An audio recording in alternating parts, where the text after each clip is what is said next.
हमारे चैनल में आपका फिर से स्वागत है, जहां हम प्रसिद्ध कंपनियों की आकर्षक कहानियों और व्यवसाय की गतिशीलता को उजागर करते हैं। आज हम हीरो और होंडा की दिलचस्प कहानी में तल्लीन हैं, दो प्रतिष्ठित ब्रांड जो कभी अविभाज्य थे। हमारे साथ जुड़े क्योंकि हम उनके विभाजन के कारणों और उनके बाद के रास्तों का पता लगाते हैं। आइए जानते हैं हीरो और होंडा के बंटवारे की कहानी। चलो शुरू करें। 1. Hero Honda alliance. Hero Honda गठजोड़ 1984 में शुरू हुआ, जब एक भारतीय कंपनी हीरो साइकिल ने हीरो होंडा मोटर्स लिमिटेड की स्थापना के लिए एक जापानी ऑटोमोटिव दिग्गज होंडा के साथ हाथ मिलाया। इस सहयोग ने होंडा की तकनीकी विशेषज्ञता और भारत में हीरो के मजबूत वितरण नेटवर्क के संयोजन से एक सफल संयुक्त उद्यम के जन्म को चिन्हित किया। 2. प्रारंभिक सफलता और प्रभुत्व। हीरो होंडा की साझेदारी ने तेजी से गति पकड़ी, भारतीय दोपहिया बाजार के एक महत्वपूर्ण हिस्से पर कब्जा कर लिया। उनकी मोटरसाइकिलें, जो उनकी विश्वसनीयता, ईंधन दक्षता और सामर्थ्य के लिए जानी जाती हैं, भारतीय उपभोक्ताओं के साथ प्रतिध्वनित हुई और ब्रांडों को अपार सफलता के लिए प्रेरित किया। हीरो होंडा दुनिया की सबसे बड़ी दोपहिया वाहन निर्माता कंपनी बन गई है।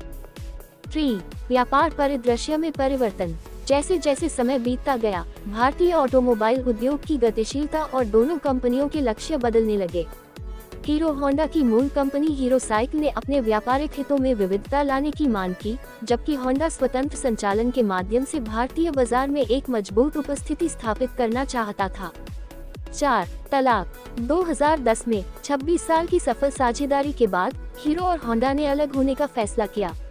विभाजन में हीरो होंडा में होंडा की हिस्सेदारी खरीदने के लिए हीरो शामिल था, जिससे दो अलग अलग संस्थाओं का गठन हुआ, हीरो मोटोकॉर्प और Honda motorcycle and scooter India.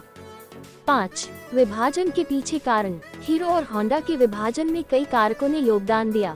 रणनीतिक दिशा में अंतर, परस्पर विरोधी लक्ष्य और स्वतंत्र संचालन की इच्छा प्रमुख कारणों में से थे। हीरो मोटोकॉर्प अपनी ब्रांड पहचान को मजबूत करना चाहता था, विश्व स्तर पर विस्तार करना चाहता था और नए व्यापार के रास्ते में उद्यम करना चाहता था, जबकि होंडा ने एक मजबूत पैर जमाने और भारतीय बाजार में स्वतंत्र रूप से काम करने की मांग की। 6. ब्रांडों पर प्रभाव। विभाजन का हीरो मोटोकॉर्प और Honda motorcycle and scooter India दोनों के लिए महत्वपूर्ण प्रभाव था। हीरो मोटोकॉर्प ने भारतीय बाजार पर ध्यान केंद्रित करना जारी रखा, मोटरसाइकिलों की अपनी लाइन विकसित की और अंतर्राष्ट्रीय स्तर पर अपनी उपस्थिति का विस्तार किया। दूसरी ओर, Honda motorcycle and scooter India ने नए मॉडल पेश करके और होंडा की वैश्विक विशेषज्ञता का लाभ उठाकर भारत में अपनी स्थिति मजबूत करने पर ध्यान केंद्रित किया। 7. विरासत और प्रतिस्पर्धा।